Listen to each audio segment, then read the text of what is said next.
भारतीय राज्य व्यवस्था के अंतर्गत सर्वोच्च न्यायालय, उसके गठन एवं शक्तियों के बारे में आज अध्ययन करने जा रहे हैं।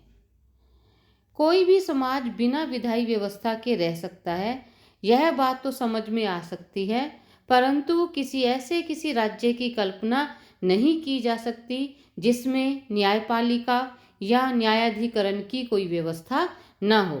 किसी प्रसिद्ध विद्वान ने सर्वोच्च न्यायालय के बारे में यह कथन कहा था और यह कथन सही भी है। हम किसी भी ऐसे सभ्य समाज की कल्पना नहीं कर सकते जहां न्यायपालिका और वो भी स्वतंत्र और सर्वोच्च न्यायपालिका की व्यवस्था न हो। जब हम भारतीय संविधान का अध्ययन करते हैं तो भारत में सर्वोच्च न्यायालय की व्यवस्था की गई है, जिसे उच्चतम न्यायालय भी कहा जाता है।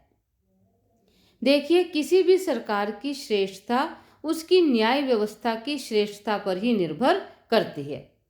और भारत, जिसमें संघात्मक व्यवस्था को अपनाया गया है, और संघात्मक व्यवस्था में क्योंकि संघ और राज्यों के बीच में शक्तियों का विभाजन होता है, उन्हें अपनी निर्धारित सीमाओं में रहकर कार्य करना पड़ता है, तो ऐसी व्यवस्था में न्यायालय का सर्वोच्च होना नितांत आवश्यक है।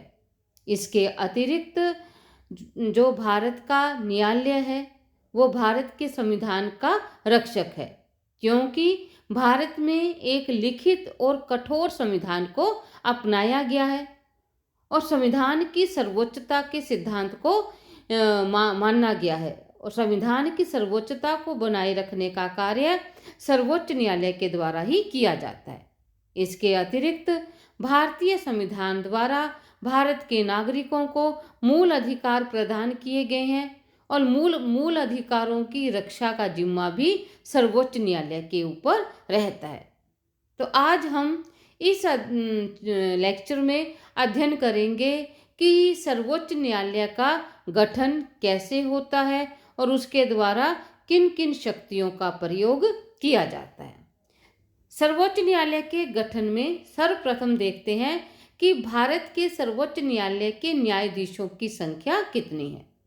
देखिए, अभी हाल ही में भारत के न्यायाधीशों की संख्या बढ़ाकर 34 कर दी गई है, 34 है, जिसमें एक मुख्य न्यायाधीश एवं 33 अन्य न्यायाधीश हैं।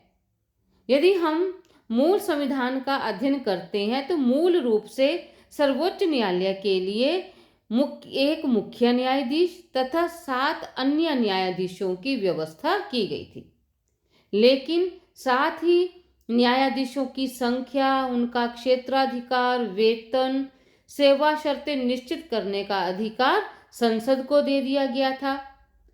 तो जो प्रारंभ में जो संख्या 7 थी उसे 1960 में वो संख्या 14 कर दी गई, 77 में यह संख्या 18 कर दी गई और 1985 में यह संख्या 26 हो गई। इसी तरह मार्च 2008 में सर्वोच्च न्यायालय न्यायाधीशों की संख्या अधिनियम 1985 को संशोधित करते हुए सर्वोच्च न्यायालय में न्यायाधीशों की संख्या 31 कर दी गई थी, जिसमें एक मुख्य न्यायाधीश और 30 अन्य न्यायाधीशों की व्यवस्था थी। और अभी हाल ही में संविधान में फिर संसद के द्वारा न्यायाधीशों की संख्या 31 से बढ़ाकर 34 कर दी गई है। तो हम कह सकते हैं कि वर्तमान समय में सर्वोच्च न्यायालय के न्यायाधीशों की संख्या 34 है। अब जो सेकंड महत्वपूर्ण बात आती है वो यह है कि न्यायाधीशों की नियुक्ति कैसे की जाती है। देखिए, संविधान के अनुच्छेद 124 में व्यवस्था की गई है कि सर्वोच्च न्यायालय के मुख्य न्यायाधीश के अतिरिक्त इस न्यायालय के अन्य न्यायाधीशों और उच्च न्यायालयों के न्यायाधीशों की नियुक्ति में राष्ट्रपति भारत के मुख्य न्यायाधीश से परामर्श अवश्य ही लेगा। भारतीय संविधान में यह व्यवस्था की गई है कि जो मुख्य न्यायाधीश की नियुक्ति है वो राष्ट्रपति द्वारा की जाएगी और व्यवहार में यह कार्य प्रधानमंत्री के द्वारा किया जाता है, जिसमें उनके द्वारा उनकी योग्यता और वरिष्ठता का ध्यान रखा जाता है। उच्चतम न्यायालय के मुख्य न्यायाधीश अन्य न्यायाधीशों की नियुक्ति के समय राष्ट्रपति को परामर्श देने से पूर्व अनिवार्य रूप से 4 वरिष्ठतम न्यायाधीशों से परामर्श प्राप्त करेंगे। उस परामर्श को राष्ट्रपति को वो परामर्श देंगे और उस आधार पर अन्य न्यायाधीशों की नियुक्ति की जाएगी। हम कह सकते हैं कि जो सर्वोच्च न्यायालय का मुख्य न्यायाधीश है उसकी नियुक्ति राष्ट्रपति के द्वारा और अन्य न्यायाधीशों की नियुक्ति राष्ट्रपति मुख्य न्यायाधीश के से परामर्श से करेगा और मुख्य न्यायाधीश भी अपने 4 अन्य वरिष्ठ न्यायाधीशों के साथ परामर्श करके राष्ट्रपति को इस संदर्भ में सलाह देगा। तो हम कह सकते हैं कि भारत के सर्वोच्च न्यायालय के जो न्यायाधीश है इनकी नियुक्ति एक तरह से राष्ट्रपति के द्वारा की जाती है और जिसमें वरिष्ठतम न्यायाधीशों की परामर्श को विशेष ध्यान में रखा जाएगा। अब आता है नेक्स्ट कि न्यायाधीशों की योग्यता क्या है। सर्वप्रथम योग्यता वह भारत का नागरिक हो, ठीक है, जिसकी आयु 65 वर्ष से कम हो और जो भारत के किसी उच्च न्यायालय अथवा 2 या 2 से अधिक न्यायालयों में कम से कम 5 वर्ष तक न्यायाधीश के पद पर रह चुका हो अथवा किसी उच्च न्यायालय में 10 वर्ष तक वकालत कर चुका हो। तो हम कह सकते हैं कि वही व्यक्ति भारत के सर्वोच्च न्यायालय का न्यायाधीश होगा जो भारत का नागरिक हो और साथ ही किसी उच्च न्यायालय में वो कम से कम 5 वर्ष तक न्यायाधीश के रूप में कार्य कर चुका हो या फिर वो 10 वर्ष तक एक वकील के रूप में, या हम कह सके कि 10 वर्ष तक वो वहाँ वकालत कर चुका हो और साथ ही राष्ट्रपति के विचार में वह एक पारंगत विधिवेत्ता हो। तो इन योग्यताओं के आधार पर भारत में न्यायाधीशों की नियुक्ति की जाती है और जब न्यायाधीशों की नियुक्ति हो जाती है तो प्रत्येक न्यायाधीश को अपना पद ग्रहण करने से पूर्व राष्ट्रपति के समक्ष अपने पद की शपथ लेनी होती है। नेक्स्ट आता है कार्यकाल। देखिए, जो सर्वोच्च न्यायालय के न्यायाधीश हैं उनकी सेवानिवृत्ति की आयु 65 वर्ष है। वो 65 वर्ष इसलिए रखी गई है ताकि जो हमारे न्यायाधीश हैं वो निर्भय होकर अपने कार्य करते रहें। लेकिन सर्वोच्च न्यायालय के किसी न्यायाधीश को उसके पद से केवल प्रमाणित दुर्व्यवहार या अक्षमता के आधार पर ही हटाया जा सकता है। देखिए, वैसे तो उनका कार्यकाल फिक्स है, वो 65 वर्ष तक अपने पद पर रहकर कार्य करते हैं। लेकिन मान लीजिए किसी न्यायाधीश के द्वारा अपने पद का दुरुपयोग किया जाता है तो ऐसी स्थिति में न्यायाधीश को महाभियोग जैसी कठिन प्रक्रिया के आधार पर ही हटाया जा सकता है। देखिए, या तो कोई न्यायाधीश कार्यकाल पूरा होने से पहले ही त्याग पत्र दे दे, ठीक है, और यदि मान लीजिए उसने अपने पद पर रहते हुए कोई ऐसा कार्य किया है जो उसके पद की गरिमा के अनुकूल नहीं है तो उसे महाभियोग के द्वारा उसके पद से हटाया जा सकता है। यह महाभियोग की प्रक्रिया क्या है? देखिए, महाभियोग वह प्रक्रिया है जो संसद के किसी भी सदन में प्रस्तावित की जा सकती है। मान लीजिए न्यायाधीश ने कोई भ्रष्टाचार से संबंधित कार्य या कुछ एक ऐसा कार्य किया है जिसके आधार पर उसने अपने पद की गरिमा को चोट पहुंचाई है, तो उस आरोप को संसद के किसी भी सदन में पेश किया जा सकता है। लेकिन यह आवश्यक है कि संसद के दोनों सदनों में वो पारित किया जाए। और जब संसद के किसी एक सदन में वो पारित होता है तो उसके लिए यह आवश्यक है कि उपस्थित तथा मतदान करने वाले सदस्यों की कुल संख्या का 2/3 बहुमत होना आवश्यक है। यानी कि वो प्रस्ताव तभी पारित समझा जाएगा। मान लीजिए उस प्रस्ताव को राज्यसभा में प्रस्तुत किया गया है, तो राज्यसभा से वो तभी पारित किया जाएगा जब उस दिन उपस्थित एवं मतदान करने वाले सदस्यों की कुल संख्या का 2/3 बहुमत हो। इसी तरह अन्य दूसरा सदन है, उसमें भी 2/3 बहुमत की आवश्यकता है। कहते हैं कि न्यायालय के किसी न्यायाधीश को हटाने के लिए ऐसी प्रक्रिया का प्रयोग केवल एक बार ही किया गया था, लेकिन उसे नहीं हटाया गया था। वो प्रक्रिया पास नहीं हुई थी, या हम कहें कि वो बहुमत पारित नहीं कर सके थे। तो हम कह सकते हैं कि किसी भी न्यायाधीश को आसानी से उसके पद से नहीं हटाया जा सकता। उसके पद से केवल महाभियोग की प्रक्रिया के आधार पर ही हटाया जा सकता है। कहाँ है हमारा सर्वोच्च न्यायालय? दिल्ली में स्थित है। अब है न्यायाधीशों पर प्रतिबंध भी हैं। वह प्रतिबंध क्या है कि मान लीजिए कोई व्यक्ति न्यायाधीश के पद पर आसीन है तो सेवानिवृत्ति के पश्चात वो वकालत नहीं कर सकता। यह व्यवस्था इसलिए की गई है ताकि सेवानिवृत्त होने के पश्चात वो न्यायाधीश न्यायिक व्यवस्था को प्रभावित न कर सके। तो यह व्यवस्था की गई है कि सेवानिवृत्ति होने के पश्चात कोई भी न्यायाधीश भारत के किसी भी न्यायालय में वकालत नहीं कर सकता। अब बात आती है उच्चतम न्यायालयों की शक्तियों के बारे में। देखिए, भारत के सर्वोच्च न्यायालय के पास व्यापक शक्तियां हैं जिसको हम 3 भागों में बांट सकते हैं। ये कौन कौन सी हैं? एक है प्रारंभिक क्षेत्राधिकार, दूसरा है अपीलीय क्षेत्राधिकार और तीसरी आती है परामर्शदात्री क्षेत्राधिकार। इसके अलावा वो अन्य शक्तियों का भी प्रयोग करता है।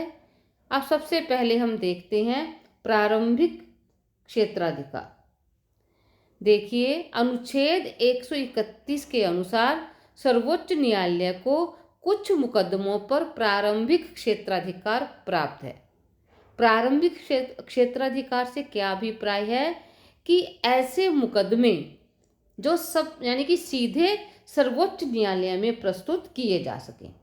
देखिए, सर्वोच्च न्यायालय एक ऐसा मान लीजिए 2 व्यक्तियों में झगड़ा हुआ है, मारपीट हुई है, तो हम ऐसे किसी भी साधारण मुकदमे को सीधे सर्वोच्च न्यायालय में प्रस्तुत नहीं कर सकते। हमें पहले वह मुकदमा निचली अदालतों में पेश करना होगा। लेकिन कुछ एक महत्वपूर्ण कार्य ऐसे हैं जिस पर सर्वोच्च न्यायालय के द्वारा प्रारंभिक सुनवाई की जा सकती है। ये कौन कौन से मसले हैं? सबसे पहले आता है संघ तथा राज्यों से संबंधित विवाद। देखिए, भारत में संघात्मक व्यवस्था है और संघात्मक व्यवस्था में संघ और राज्यों के बीच में शक्तियों का विभाजन किया गया है। और मान लीजिए कि केंद्र और राज्यों के बीच में या एक से अधिक राज्यों के बीच में किसी भी प्रकार का विवाद हो जाता है, तो ऐसे विवादों को सबसे पहले सर्वोच्च न्यायालय में प्रस्तुत किया जा सकता है। सर्वोच्च न्यायालय उस पर सुनवाई कर सकता है। दूसरा है मौलिक अधिकारों से संबंधित विवाद। संविधान के अनुच्छेद 32 के द्वारा नागरिकों के मौलिक अधिकारों की रक्षा करने के लिए उच्चतम न्यायालय को पर्याप्त शक्तियां दी गई हैं। मौलिक अधिकारों की रक्षा का दायित्व सर्वोच्च या उच्च न्यायालय को सौंपा गया है और जो उच्चतम न्यायालय है वो 5 प्रकार के लेख जारी करके हमारे मौलिक अधिकारों की रक्षा करता है। और ये कौन? बंदी प्रत्यक्षीकरण, यानी कि यदि किसी व्यक्ति को पुलिस गिरफ्तार करती है तो उसे 24 घंटे के भीतर न्यायालय के समक्ष प्रस्तुत किया जाना आवश्यक है, ताकि बताया जा सके कि किन कारणों से उसे बंदी बनाया गया है। परमादेश लेख, इसके अंतर्गत न्यायालय किसी व्यक्ति या संस्था को काम करने का आदेश देती है।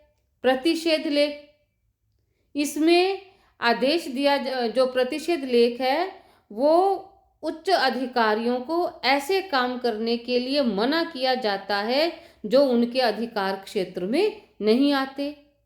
और उत्प्रेक्षण लेख, यदि अधीनस्थ न्यायालय में कोई मामला विचाराधीन है और उच्च स्तर का न्यायालय यह समझता है कि यह प्रकरण महत्वपूर्ण है, तो वो उसे सुनवाई के लिए अपने पास मंगवा सकता है। अधिकार परीक्षा लेख, इसका अधिकार है कि किस अधिकार से इसके अनुसार न्यायालय किसी व्यक्ति को एक पद ग्रहण करने से रोकने के लिए एक निषेध आज्ञा जारी कर सकता है। तो हम कह सकते हैं कि जो प्रारंभिक क्षेत्राधिकार है वो दो महत्वपूर्ण मामलों में है। और वो महत्वपूर्ण मामले कौन से हैं? एक तो है संघ तथा राज्यों से संबंधित विवादों में, और दूसरा है मौलिक अधिकार से संबंधित विवादों में सर्वोच्च न्यायालय को प्रारंभिक क्षेत्राधिकार प्राप्त है।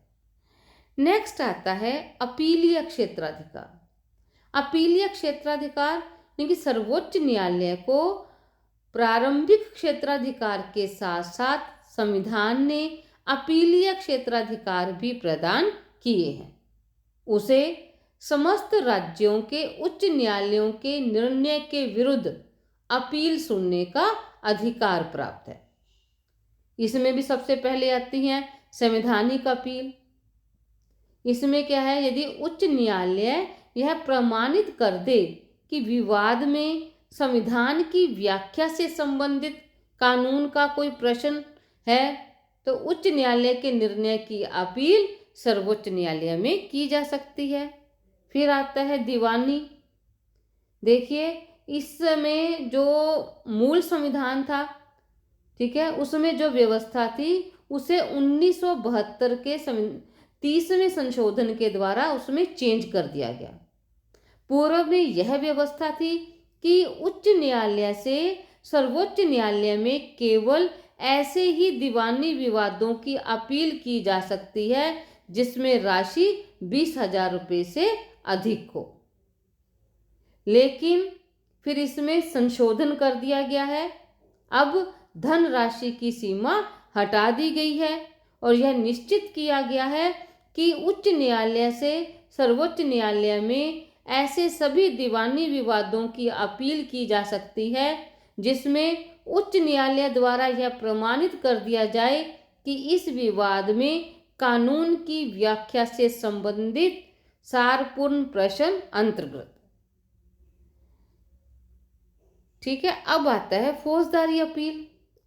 यदि उच्च न्यायालय ने अपील प्रस्तुत होने पर किसी व्यक्ति की उन्मुक्ति के आदेश रद्द कर दिए हों, उसे मृत्युदंड दे दिया हो, इसके अतिरिक्त उच्च न्यायालय ने अधीनस्थ न्यायालय से अभियोग को अपने पास मंगवाकर उसकी जो सजा है उसे मृत्युदंड में बदल दिया गया हो, तो इन मामलों में हम सर्वोच्च न्यायालय में अपील कर सकते हैं। और विशिष्ट अपील में क्या है कि सर्वोच्च न्यायालय सैनिक न्यायालय के निर्णय के विरुद्ध अपील नहीं सुन सकता। इस अपील को छोड़कर भारत स्थित किसी भी न्यायालय द्वारा किसी भी विवाद में दिए गए निर्णय के विरुद्ध अपील करने की विशेष अनुमति प्रदान करता है। अब एक जो अन्य जो महत्वपूर्ण शक्ति है वो है न्यायिक पुनरावलोकन संबंधी शक्ति। देखिए, भारत में संविधान सर्वोच्च है और हमारी ऐसी व्यवस्था की गई है कि संसद के द्वारा जो भी कानून बनाया जाएगा वो संविधान के अनुकूल हो। लेकिन कई बार ऐसा देखने में आता है कि संसद के द्वारा ऐसा कानून बना दिया जाता है जो संविधान के अनुकूल नहीं है, तो सर्वोच्च न्यायालय के पास एक महत्वपूर्ण शक्ति है जिसे हम न्यायिक पुनरावलोकन की शक्ति कहते हैं। इस शक्ति के द्वारा सर्वोच्च न्यायालय को यह अधिकार है कि वो संसद के द्वारा बनाए गए कानूनों की जांच करे और यदि वो संविधान के अनुसार नहीं है तो उसको वह अवैध घोषित कर सकता है। इसके अतिरिक्त सर्वोच्च न्यायालय के पास एक महत्वपूर्ण शक्ति है संविधान की व्याख्या करना। संविधान में कई बार ऐसे प्रश्न उपस्थित हो जाते हैं जो स्पष्ट नहीं होते, तो संविधान के अनुच्छेदों से संबंधित विवादास्पद प्रश्नों के निर्णय के लिए उच्चतम न्यायालय को उन अनुच्छेदों की व्यवस्था करने की शक्ति प्राप्त है। इसके अतिरिक्त कुछ अन्य अधिकार भी हैं। वह अपने अधीनस्थ न्यायालय के कार्यों की जांच कर सकता है। उसे अपने अधीनस्थ कर्मचारियों की नियुक्ति और सेवा शर्तें निर्धारित करने का अधिकार है। न्यायालय की अवमानना करने वाले किसी भी व्यक्ति को दंडित करने की शक्ति उच्चतम न्यायालय को प्राप्त है। मान लीजिए कोई व्यक्ति न्यायालय का अपमान करता है तो उसको दंड देने की शक्ति उच्चतम न्यायालय के पास है।